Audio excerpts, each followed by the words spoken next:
Hello प्यारे बच्चों, एक बार फिर से स्वागत है आपका। तो बीएससी फर्स्ट सेम में लखनऊ यूनिवर्सिटी एनईपी जो कोर्स है आपका, उसमें आपके जो आने वाले एग्ज़ाम है उसमें मैकेनिक्स और ऑप्टिक्स के, हम यहाँ मैकेनिक्स के खास तौर पर यहाँ पर मैं बात करूँगा।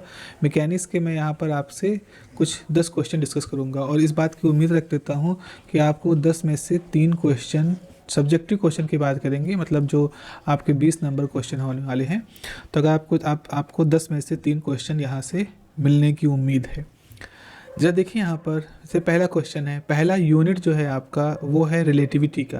तो रिलेटिविटी में आपको इनर्शियल और non inertial frame of reference के बारे में जानकारी होनी चाहिए, ये साफ साफ अंतर मालूम होना चाहिए। ये आपका कंपलसरी क्वेश्चन का हिस्सा बनता है।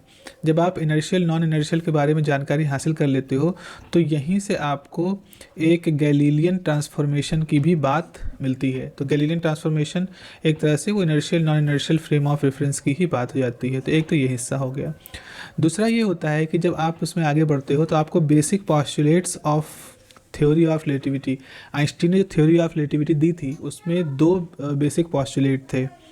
ठीक है, वो बेसिक पॉस्टुलेट आपको मालूम होने चाहिए। तो थ्योरी ऑफ रिलेटिविटी के बेसिक पॉस्टुलेट मालूम होने चाहिए और उसी बेसिक पॉस्टुलेट में जब आप बात करोगे तो आपको एक प्रिंसिपल मिलेगा कि एक पॉस्टुलेट ये था कि वेलोसिटी ऑफ लाइट जो होता है वो कांस्टेंट होता है।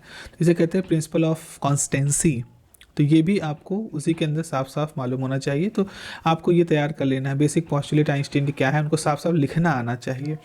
उसके बाद जब आप बेसिक पॉस्टुलेट पढ़ लेते हो, इधर आपने गैलीलियन ट्रांसफॉर्मेशन की बात की है, तो आपसे एक डेरिवेशन पूछा जाता है कि लॉरेंज ट्रांसफॉर्मेशन इक्वेशन का डेरिवेशन लिखो। ये एक ओपन चैलेंज टाइप क्वेश्चन है, गलत बच्चे करते हैं क्योंकि इसका डेरिवेशन लंबा डेरिवेशन है, लॉन्ग डेरिवेशन है इसका। अब होता क्या है, करते करते कहीं ना कहीं घपला कर जाते हैं और फिर आखिरी में स्क्रम्बल हो जाते हैं, नहीं कर पाते हैं। तो this is a very very important question. Long में ये क्वेश्चन आने की बहुत बहुत ज़्यादा चांसेस हैं। लॉरेंस ट्रांसफॉर्मेशन इक्वेशन जब आप बना ले जाते हो तो आपसे उसका एप्लीकेशन पूछा जाता है। एप्लीकेशन में आपके पास चॉइस होती है, आपके पास या तो लेंथ कॉन्ट्रैक्शन से पूछते हैं या आपसे टाइम डायलेशन के बारे में पूछते हैं। 2 में से एक कोई चीज़ पूछ लेते हैं। अच्छा, लेंथ कॉन्ट्रैक्शन अगर पूछेंगे तो इसके साथ एक बेसिक सा न्यूमेरिकल लगा देंगे। टाइम डायलेशन पूछेंगे तो उसके साथ एक बेसिक सा न्यूमेरिकल लगा देंगे। जैसे न्यूमेरिकल लगाएंगे आपका ये क्वेश्चन लॉन्ग क्वेश्चन पहुंच जाएगा। तो ये आपको तैयार कर लेना, छोटे छोटे क्वेश्चन न्यूमेरिकल इसके साथ होते हैं। उसके बाद फिर आगे बढ़ोगे तो एक क्वेश्चन होता है डेरिवेशन है, से E = mc²। अब यहाँ पर मैं आपको 2 क्वेश्चन छोड़ रहा हूँ। एक तो डेरिवेशन होता है मास वेरिएशन रिलेशन का डेरिवेशन और दूसरा होता है मास वेरिएशन होता है और एक होता है velocity addition theorem. Velocity addition theorem, ये 2 चीज़ें हैं। इनको मैं यहाँ पे छोड़ रहा हूँ इंपॉर्टेंट की दृष्टि से इस साल के लिए, लेकिन जितना मैंने ब्लैक में लिखा है ये आपके लिए इंपॉर्टेंट है। वैसे आप देखेंगे तो मैंने, आप मेरे चैनल पे जाएंगे, जिस चैनल पे आप ये वीडियो देख रहे हो, इसमें एक चैनल मैंने अपलोड किया है RGS क्लासेस ऐप के बारे में। वहाँ पर मैंने आपके लिए अपने ऐप पर फ्री कोर्स 2 लॉन्च किए हैं, एक बीएससी फर्स्ट सेम के लिए, एक बीएससी फिफ्थ सेम के लिए। तो आपको खाली बीएससी फर्स्ट सेम का कोर्स देखना है। 1000 रुपये का प्राइस है, लेकिन आपको एक पैसा नहीं देना है। आप उसको खोलोगे ऐप में, उस कोर्स में जाओगे तो अंदर आप जब फोल्डर्स में जाओगे तो वीडियोस आपको ओपन दिखेंगे, जिनको आप ओपन एक्सेस कर सकते हो। तो उनको आप ओपन एक्सेस करके देख सकते हैं, अपनी तैयारी के लिए आप उसको यूज कर सकते हैं। ठीक है, तो ये एक चीज़ और है, न्यूमेरिकल के दृष्टिकोण से अगर मैं बात करूं तो यहाँ पर आपके पास जब आप पढ़ते हैं तो आपके पास 3-4 तरह की चीज़ें होती हैं। क्या होता है, एक होता है रेस्ट मास का concept, rest mass energy E = m0c²। एक होती है टोटल एनर्जी E = mc²। और एक होती है kinetic energy, relativistic kinetic energy m - m0c²।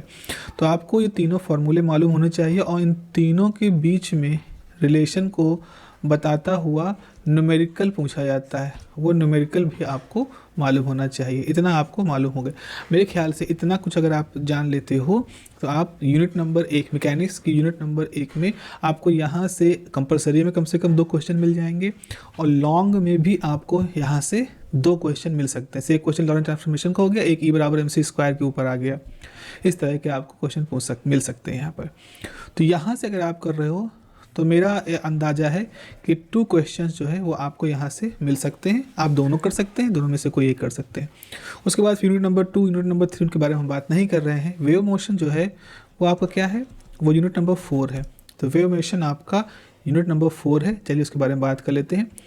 Unit number 4 में बच्चा आपको क्या करना होगा, सिंपल हार्मोनिक मोशन के बारे में पढ़ना होगा। तो सबसे पहले तो आपको ये समझना है, डेफिनेशन आपको बिल्कुल अच्छी तरह से आनी चाहिए कि सिंपल हार्मोनिक मोशन की परिभाषा क्या है, what is simple harmonic motion. ठीक है, आपको परिभाषा मिल गई। फिर आपको उसकी प्रॉपर्टीज़ मालूम होनी चाहिए, उसी का हिस्सा होता है। प्रॉपर्टीज़ में आपके पास हो गया, उसका वेलोसिटी का फार्मूला होना चाहिए, उसमें एक्सेलरेशन का फार्मूला क्या होना चाहिए, डिस्प्लेसमेंट का रिलेशन क्या होता है, उसका ग्राफ कैसे बनता है, उसमें kinetic energy, potential energy, total energy में किस तरह से रिलेशन होता है, और साथ ही साथ कैसे law of conservation of energy जो है, जो law of conservation of energy है वो आपका कैसे यहाँ पर सेटिस्फाई होता है इसके, तो वो आपको मालूम होना चाहिए। ठीक है, ओके। तो वही चीज़ मैंने यहाँ पे लिखी है, आपको वेलोसिटी का रिलेशन वहाँ पर मालूम होना चाहिए सिंपल हार्मोनिक मोशन पे, और इस चीज़ के ऊपर आपका कुछ न्यूमेरिकल यहाँ पर बन जाता है। ये वेव मोशन का भी कोर्स उसी ऐप पर फ्री है जो मैंने अभी बताया है आपको, तो आप वहाँ से उसको भी देख सकते हैं।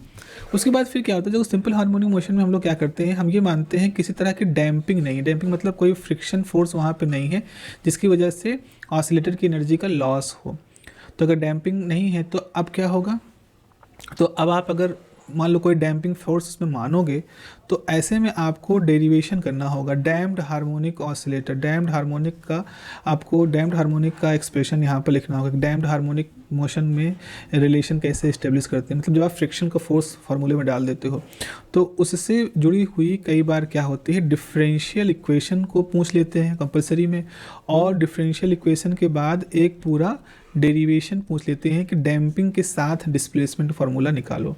ये लॉन्ग क्वेश्चन में बिल्कुल पूछा जाता है। आप जब उसको निकाल लोगे तो आपको 3 केस वहाँ पे डिस्कस करने होंगे। 3 केस में से एक तो केस होता है अंडर डैम्प्ड, एक होता है ओवर डैम्प, एक होता है क्रिटिकल डैम्प।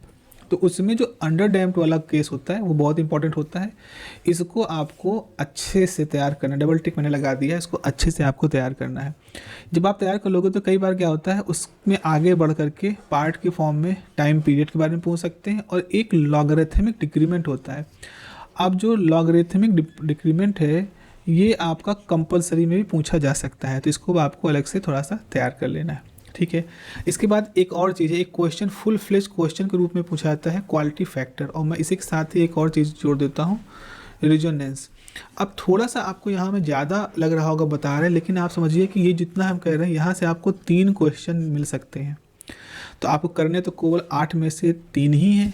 अब मैंने 3 क्वेश्चन वेव मोशन से बता दिए, 2 क्वेश्चन रिलेटिविटी से बता दिए, तो अब आपके पास चॉइस है, आप 2 यहाँ से करो, 1 यहाँ से कर दो, 3 कर दो, या जैसा भी आपका चॉइस हो। तो आप यूनिट नंबर 2 और यूनिट नंबर 3 के थोड़ा कम वेटेज दे करके, अगर तैयारी नहीं है तो, ऐसा नहीं मुझे छोड़ने की बात करें, अगर तैयारी नहीं है तो आप थोड़ा सा उनको कम वेटेज दे करके भी यहाँ पर अच्छा स्कोर कर सकते हो। एक जो बिल्कुल नेल वाली बिल्कुल मतलब ज़बरदस्त वाला है, आप अगर फोर्स्ड हार्मोनिक ऑसिलेशन भी तैयार कर लो तो अब आप पूरी तरह से अश्योर हो जाओगे कि 3 क्वेश्चन आपको यहाँ से मिल सकते हैं। फोर्स्ड हार्मोनिक मोशन जो होता है वो आपका डैम्प्ड का अगला पोर्शन होता है। डैम्प्स में अगर डैम्पिंग है तो फोर्स डैम्पिंग को काउंटर करने के लिए आपने क्या किया, that is the forced harmonic oscillation. वहाँ पर आपसे पूछ सकते हैं कि जो फोर्स्ड हार्मोनिक ऑसिलेशन होता है उसके एम्पलीट्यूड का फॉर्मूला निकालो, या वहाँ पर आपको रेजोनेंस की कंडीशन निकालनी होगी। दोनों में आप इसको यूज कर सकते हो, आप इसको समझ सकते हो। तो this is how you can prepare last time at this time अपना मैकेनिक्स का पेपर आप कैसे यहाँ पर प्रिपेयर कर सकते हो। तो मेरी शुभकामनाएं आपके साथ हैं, ज़रूर आप इनका उपयोग करिएगा, और आपका पेपर कैसा हुआ ये आप एग्ज़ाम के बाद ज़रूर शेयर करिएगा। चलिए अपना ध्यान रखिए, best of luck, have a nice day, take care, bye bye.